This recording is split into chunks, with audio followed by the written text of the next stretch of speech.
Allah wabarakatuh. Bismillah, walhamdulillah, wassalatu wassalamu ala rasulillah wa ala alihi wa sahbihi wa man wala. Allahumma salli wa sallim ala sayyidina Muhammadin miftahi babi rahmatillah adada ma fi ilmillah salatan wa salaman daimaini bidawami mulkillah wa ala alihi wa sahbihi adada kulli dzarratin alfa marrah wa la haula wa la quwata illa billah amma ba'da. Para sesepuh majelis ta'lim al-mubarak yang hadir, yang sama-sama kita muliakan, begitu pula Bapak Ketua beserta pengurus, sahibul bait beserta seluruh keluarga dan seluruh jamaah yang hadir, yang mana semuanya saja kita doakan mudah-mudahan senantiasa diberikan Allah panjang umur fi sihhatin wa afiyah di dalam ketaatan kepada Allah Subhanahu wa taala. Allah mudahkan seluruh urusan-urusannya, Allah kabulkan segala hajat baiknya, Allah lancarkan rezekinya yang halal dan thayyiban, Allah istiqomahkan menapak di jalan yang diridhoi oleh Allah dan Rasulnya, dan mudah-mudahan semuanya beserta seluruh keluarga senantiasa dilimpahkan Allah keberkahan hidup lahir batin dunia dan akhirat. Amin ya rabbal alamin. Kita akan lanjutkan keistiqomahan pelajaran kita, insyaallah sampai halaman 156, betul ya? Yaitu kelanjutan maqalah yang ke-9. Wabil isnadil ladzi yattasilu ilal musannif rahimahumullahu ta'ala wa nafa'ana bi ulumihim wa anwarihim wa asrarihim wa nafahatihim fid darain amin. Bismillahirrahmanirrahim. Ahabbul kalami ilallahi arba'un. Subhanallah walhamdulillah wa la ilaha illallah wallahu akbar. La yadurruka bi ayyihinna bada'ta. Rawahu akhrajahu Muslimun wan Nasa'i. Artinya, ucapan yang sangat dicintai Allah itu ada 4, yaitu 1 subhanallah, disebut tasbih bahasa kita. Yang kedua alhamdulillah, disebut tahmid. Yang ketiga la ilaha illallah, disebut tahlil. Yang keempat Allahu akbar, disebut takbir. Nah, atau keempat ini juga bisa disebut dengan al-baqiyatus shalihat, ya. Apa itu? Yaitu amalan atau bacaan yang sedikit, yang pendek kan kalau kita baca tadi, tapi memiliki pahala yang abadi. Nah, artinya kita akan mendapatkan surga nanti berkat membaca kalimat-kalimat ini tadi. Tidak ada mudarat bagimu dengan kalimat yang mana saja kamu dapat memulainya. Nah, artinya di sini ada penjelasan daripada junjungan kita Rasulullah SAW bahwa dalam urusan urutan atau pilihan itu kita dibebaskan. Ya, memang yang lazim ya sudah seperti ini. Subhanallah walhamdulillah wa la ilaha illallah wallahu akbar. Umpama mau kita kotak-katik ya terserah juga. Mau duluan Allahu akbarnya kah istilahnya itu, apa mau la ilaha illallahnya kah yang mau kita dahulukan. Nah, itu bebas-bebas saja, ya. Kemudian qulu la ilaha illallah wallahu akbar wa qulu subhanallahi walhamdulillah wa qulu tabarakallahu fa innahunna khamsun la ya'diluhunna syai'un. Rawahu Ibnu Sarsari. Artinya, katakanlah olehmu kalimat la ilaha illallah wallahu akbar. Nah, di sini la ilaha illallahnya yang didahulukan. Katakanlah kalimat subhanallahi walhamdulillah, dan katakanlah kalimat tabarakallah. Ya, maha berkah Allah istilahnya kalau diterjemahkan. Sesungguhnya kalimat tersebut ada 5 kalimat. Ya betul, la ilaha illallah, wallahu akbar, subhanallah, walhamdulillah, tabarakallah. Atau ada 5 kalimat yang tidak ada bandingannya, artinya pahalanya begitu besar. Nah, jadi kita ketika mendengar penjelasan junjungan kita Rasulullah Shallallahu Alaihi Wasallam seperti ini, bagi kita yang memahami salah satu nama Allah Asy-Syakur, maka itu langsung bisa kita merasakannya. Kan kemarin sudah dijelaskan Asy-Syakur artinya Allah yang maha bersyukur, Allah yang maha berterima kasih. Nah, kalau dipikir-pikir, ketika kita berzikir dengan zikir yang begitu ringkas tadi, lalu Allah berkenan memberikan pahalanya yang begitu besar, ya. Nah, padahal amalnya sedikit. Terus saking berterima kasihnya Allah Subhanahu wa taala. Padahal pula kalau direnungkan mampunya kita mengucapkan zikir-zikir ini tadi, itu pun adalah pertolongan dari Allah Subhanahu wa taala, karunia dari Allah. Allah yang ngasih hati kita berkeinginan mengucapkan, lalu Allah kasih kekuatan di mulut kita mampu mengucapkan, lalu Allah sadarkan kita bahwa kita mampu mengucapkan itu adalah rahmat atau pertolongan atau daya kekuatan dari Allah. Nah, kita rasakan bahwa itu karunia Allah.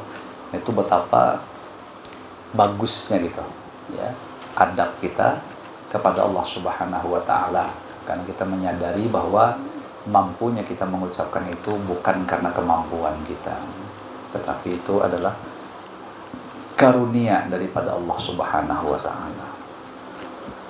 Jadi memang tidak bisa disangsikan atau dipungkiri betapa besarnya pahala ganjaran yang Allah siapkan untuk kita.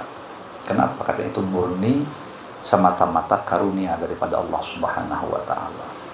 Bersyukurlah kalau kita termasuk salah satu hamba yang memang dimudahkan untuk bisa membaca ini dengan rasa seperti yang kita jelaskan itu tadi. Kemudian junjungan kita Rasulullah Shallallahu Alaihi Wasallam lagi bersabda, kullu amrin dzibalin la yubda'u fihi bihamdillahi fahuwa aqta'u. Akhrajahu Ibnu Hibban. Artinya setiap pekerjaan yang baik yang seseorang itu tidak memulainya dengan ucapan alhamdulillah, maka pekerjaan tersebut putus kebaikannya. Ya, aqta'. Di sini diterjemahkan dengan bahasa putus kebaikannya. Ada yang mengatakan maksud aqta' itu seperti hayawan yang terputus ekornya. Nah, itu ada di antaranya seperti itu. Ini kalau riwayat ini alhamdulillah. Tapi dalam riwayat yang lain bismillah. Ya. Kemudian Rasulullah Shallallahu Alaihi Wasallam bersabda lagi, ala adullukum ala da'ikum wa dawaikum. Inna da'akum adzunubu wa dawa'akum al-istighfaru. Rawahu ad-Dailami. Artinya ingatlah, aku tunjukkan kepadamu. Jadi bahasanya ingatlah ya. Nanti ada juga yang menggunakan dengan gaya bahasa, maukah aku tunjukkan kepadamu penyakitmu dan obatmu.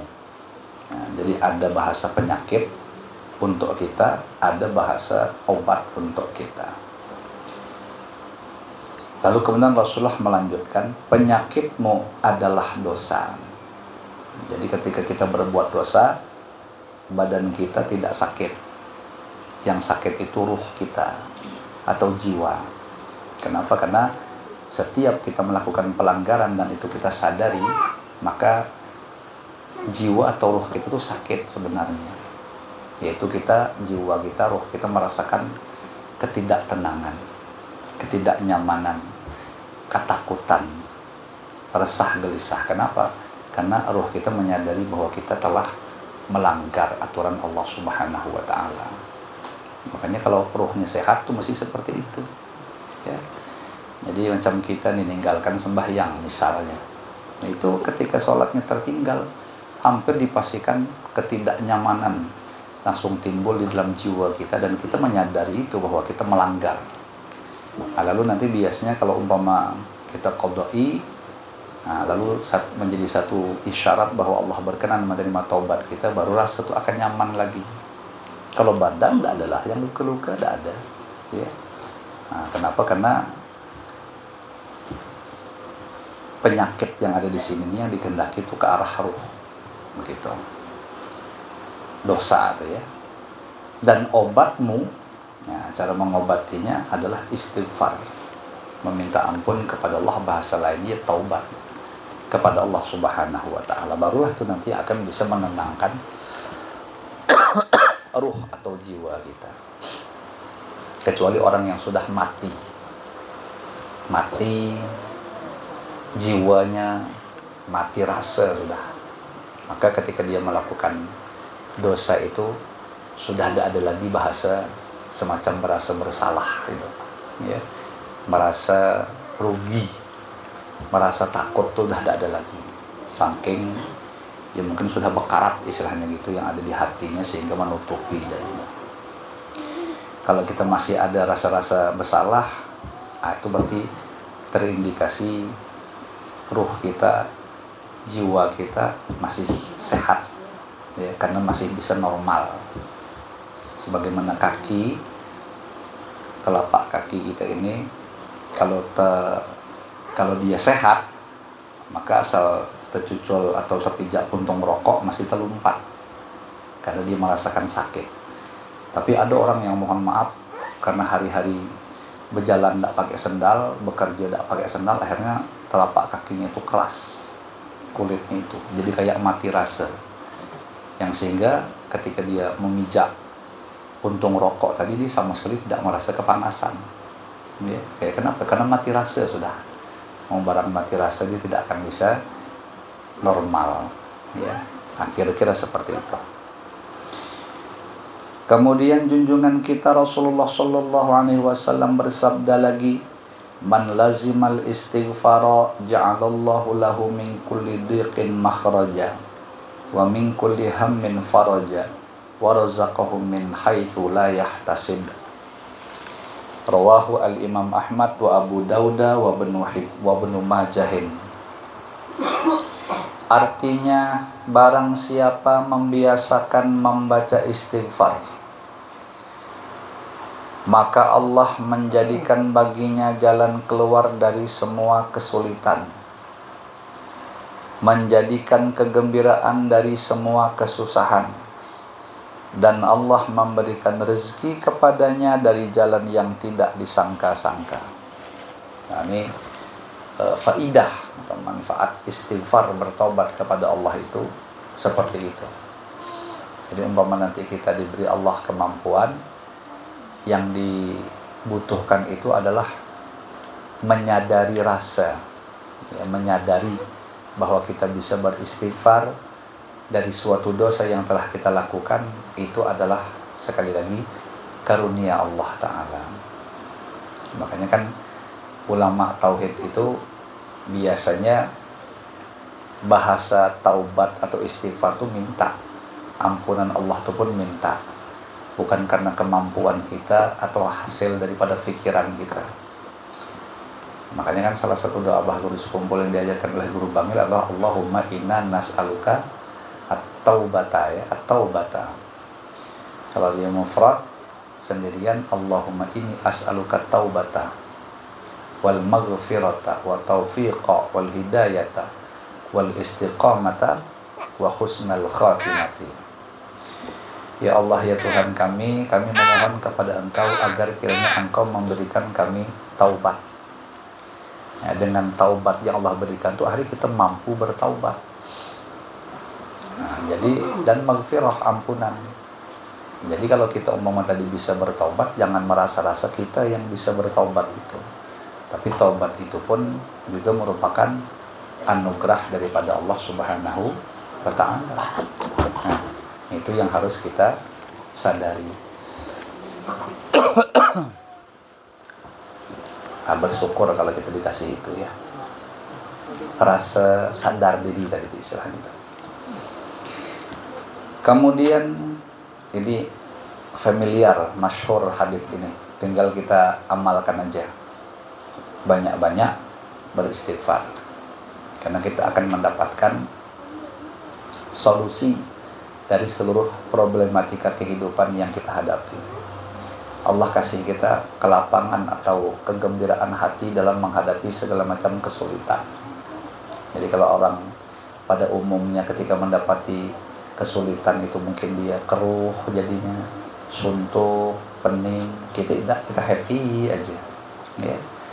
Nah, jadi seakan-akan tuh problem itu terasa ringan dalam pandangan kita. Kenapa seperti itu? Allah yang memberikannya juga seperti itu. Lalu Allah lancarkan rezeki kita dari jalan yang tidak disangka-sangka. Nah, yang dipinta tadi apa? Istighfar, dilazimi. Kemudian Rasulullah sallallahu alaihi wasallam bersabda lagi, alaikum bila ilaha illallah wal istighfari fa'akthiru minhuma fa inna iblisa qala ahlaktun nasa bidzunubi wa ahlakuni bila ilaha illallah wal istighfari falamma ra'aitu dzalika ahlaktuhum bil ahwa'i wa hum yahsabuna annahum muhtadun. Rawahu al-Imam Ahmad wa Abu Ya'la.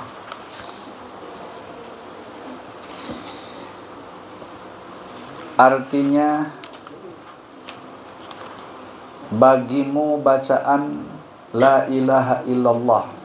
Bagimu bacaan maksudnya lazimilah, ya, biasakanlah, sering-seringlah membaca la ilaha illallah, ya. Dan bacaan astaghfirullahal azim. Maka perbanyaklah membaca keduanya, karena sesungguhnya iblis berkata, aku dapat menghancurkan manusia dengan perbuatan dosa, sedang mereka dapat menghancurkan aku dengan bacaan la ilaha illallah dan astaghfirullahal azim. Nah, jadi itu yang bisa menghancurkan jerih payah iblis di dalam menggoda kita. Ketika aku melihat itu, maka aku balas merusak mereka dengan mengajak mereka untuk mengikuti hawa nafsu, sedang mereka mengira bahwa mereka diberi petunjuk. Nah, di sini ada beberapa hikmah yang bisa kita dapatkan, bahwa tidak ada ceritanya iblis beserta bala tentaranya, syaitan, itu berputus asa dari menggoda, menjerumuskan, menyesatkan kita. Jadi kalau mereka gagal pakai dosa,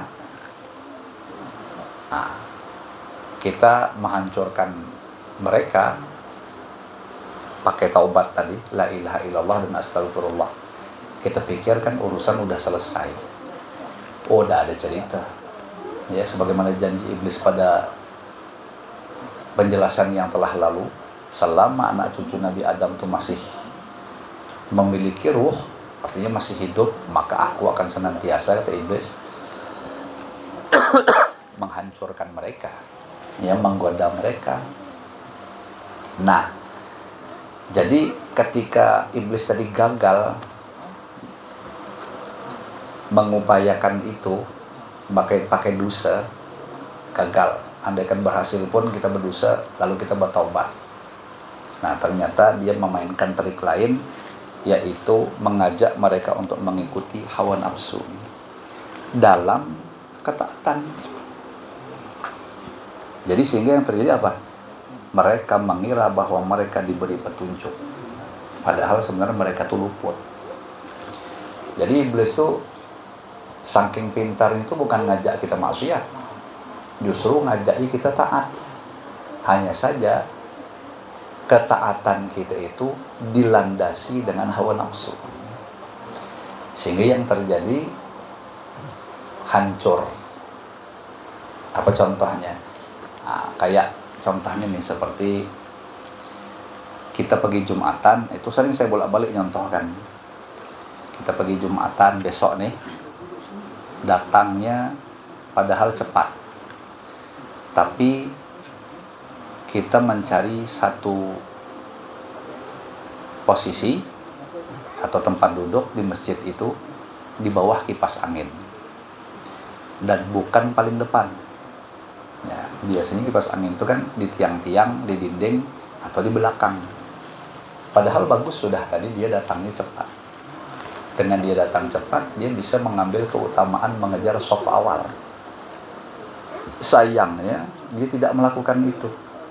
Dia mencari posisi yang nyaman, ya di bawah kipas angin tadi, padahal di belakang. Nah, senang dia kan, karena mungkin dia pikir beribadah dalam kondisi dapat kipas sejuk, enak. Memang demikian keadaannya. Nah, ketika tuntutan dia dituntut harus ke depan, ternyata tidak diambilnya, tidak dimanfaatkannya, masih tetap bertahan di situ. Mestinya ketika sudah dikumandangkan iqamah atau qomat, orang sudah harus buru-buru untuk ke depan, mengejar shaf awal, barisan yang depan. Kenapa? Karena di depan tuh pasti di situ pahalanya lebih besar, pasti situ lebih meridhoi kepada Allah dan Rasulnya. Tapi dia tidak mau ngambil itu, dia tetap bertahan. Kenapa? Daripada mendapat fadilah shaf depan, dia lebih mementingkan fadilah dapat kipas angin, hawa kipas angin. Nah, di situ sebenarnya sudah terdeteksi bagi orang yang jeli bahwa dia tadi masuk ke masjid beribadah itu bukan lillahi ta'ala, tapi hawa nafsunya yang berperan. Buktinya ketika diberi kesempatan untuk mendapatkan pahala besar keridhaan Allah, itu tidak disambarnya. Dia lebih tetap bertahan pada posisinya. Nah, jadi di situ nampak jelas dia sholat itu berjamaah ke masjid karena hawa nafsunya. Kira-kira seperti itu. Sama nanti 3 bulan ke depan Ramadan kan, nah, banyak orang yang pergi tarawih, mampu mengerjakan sholat tarawih 23 rakaat, padahal dia banyak punya tanggungan sholat qadha tapi tidak mampu diqadhain. Boro-boro 23 rakaat, 8 rakaat jadilah 2 kali sembahyang, tidak mampu dikerjakan. Tapi 23 rakaat yang sunnah, tarawih sama witir, dia mampu mengerjakan. Nah, itu satu kode sebenarnya tarawih dia itu dilandasi hawa nafsu, bukan lillahi ta'ala. Kalau dia lillahi ta'ala, mestinya dia lebih mendahulukan pengqadaan karena hukumnya wajib. Dalam sisi pahala pun lebih besar pahala mengqadai ketimbang pahala mengerjakan sembahyang tarawih. Nah, apalagi contohnya mendahulukan sedekah daripada bayar hutang, ya, dan lain sebagainya. Itu sedikit contoh satu ibadah yang bukan dilandasi lillahi ta'ala, tapi dilandasi hawa nafsu yang merupakan target iblis beserta bala tentaranya. Sehingga tadi mereka menyangka mereka itu mendapat petunjuk. Nah, padahal sebenarnya mereka sedang digumuli, bahasa kasar gitu, digumuli oleh iblis dan setan. Kenapa faktornya itu? Karena tidak mengetahui tentang klasifikasi tingkatan ibadah. Jadi ada salah satu ilmu yang wajib untuk kita pelajari, sebagaimana yang sudah juga dijelaskan, yaitu ilmu tentang klasifikasi tingkatan ibadah. Mana yang namanya fardu ain, yang mana yang namanya fardu kifayah, mana yang namanya sunnah, mana yang muakkad, ya, itu mana yang namanya jawaz, mana yang namanya makruh. Nah, itu wajib diketahui supaya bisa mendahulukan mana yang memang masih harus didahulukan dan menomorduakan mana yang memang harus dinomorduakan. Kalau tidak mengetahui itu, maka dia beranggapan setiap kebaikan itu secara bebas boleh kita pilih untuk kita kerjakan. Karena dia beranggap selama itu baik, maka baiklah. Padahal belum tentu kebaikan itu akan dianggap baik ketika dikerjakan. Selama masih ada ibadah lain lagi yang kelasnya lebih tinggi. Jadi kadang-kadang kita memang dalam satu waktu disuruh melakukan berbagai ibadah. Nah, ini tidak apa-apa nak dia nak ya, nanti mama bikinkan adek.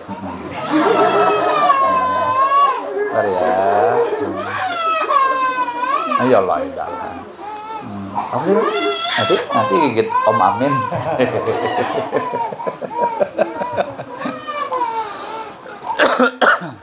Ya. Nah, begitulah kira-kira. Bisa tak kita mengetahui itu? Bisa, dengan pertolongan Allah. Nah, jadi kita selalu butuh kepada pertolongan Allah Subhanahu wa taala.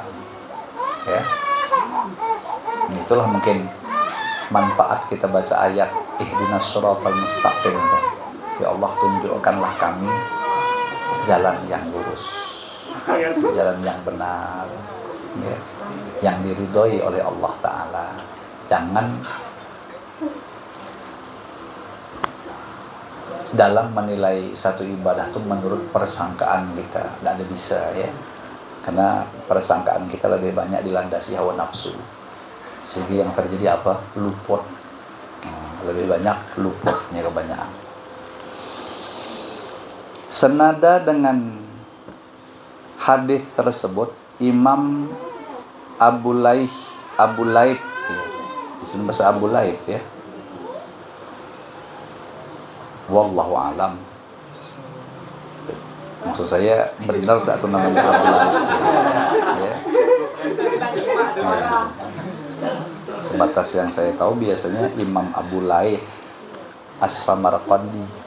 Tapi ini Pak Abu Laib tidak pernah saya dengarnya gitu ya. Ya bisa jadi. Berkata, apa kata beliau? Man hafidha sab'a kalimatin fahuwa syarifun indallahi ta'ala wal malaikati wa yaghfirullahu dhunubahu walau kanat mithla zabadil bahri wa yajidu halawata ta'ati wa yakunu hayatuhu wa mamatuhu khairan. Al-ula ayyaqula inda batida'i kulli syai'in bismillahi wa thaniyatu ayyaqula inda faraghi kulli syai'in alhamdulillah wa thalithu ayyaqula idza jara ala lisanihi ma la ya'nihi astaghfirullah wa rabi'atu ayyaqula idza arada fi'lan insyaallah wal khamisatu ayyaqula idza istaqbala ilaihi fi'lun makruhun la haula wala quwwata illa billahil aliyyil azim wasadisatu ayyaqula idza asabathum musibatun inna lillahi wa inna ilaihi raji'un wasabi'atu la yazalu yajri ala lisanihi fil laili wan nahari kalimatu la ilaha illallah Muhammadur Rasulullah. Artinya barang siapa memelihara 7 kalimat di bawah ini, maka dia adalah orang yang bahagia di sisi Allah, dan malaikat pun memohonkan ampun kepada Allah atas dosa-dosanya, walaupun dosanya bagaikan buih lautan. Dan tentu ia akan menemukan kenikmatan dalam melaksanakan taat, dikasih halawah gitu. Hidup dan matinya ada dalam kebaikan. Jadi itu yang bakal didapatkan, asalkan tadi apa? Memelihara 7 kalimat. Nah, yaitu A atau yang pertama, ia suka membaca basmalah setiap memulai sesuatu, setiap memulai setiap pekerjaan yang baik. Apa yang dimulai? Bismillah, Bismillah, Bismillah. Ya. Yang B atau yang kedua, ia suka membaca alhamdulillah ketika selesai mengerjakan pekerjaan yang baik. Nah, habis mengerjakan pekerjaan, alhamdulillah. Habis makan, alhamdulillah. Habis buang air, alhamdulillah. Nah, kira-kira begitu. Habis makan, alhamdulillahilladzi at'amani hadzal ta'ama wa razaqanihi min ghairi haulin minni wala quwwah. Itu bacaannya. Hafalkan ya. Kenapa hari-hari? Jadi mestinya kita tuh harus merenung supaya kita itu bisa musyahadah bin Nabi, bekaram dengan Nabi. Maka gawian yang hari-harinya usahakan kita memang tahu apa yang dituntut diajarkan oleh Rasulullah Shallallahu Alaihi Wasallam, sehingga menjadi mendarah daging gitu. Hari-hari apa yang kita gawi yang di situ ada tuntunan daripada Rasulullah berupa doa-doa. Nah, jangan tidak hafal. Masa iya doa makan nggak ada hafal ibaratnya, padahal sehari semalam 3 kali sekurang-kurangnya makan. Nah, doa setelah makan tadi, nah, sama ya, nah, dihafal. C atau yang ketiga, ia suka membaca astagfirullah apabila ia mengucapkan sesuatu yang tidak bermanfaat. Nah, ketika merasa salah tuh, astagfirullah. D atau yang keempat, ia suka mengucapkan insyaallah apabila ia berjanji akan melakukan sesuatu.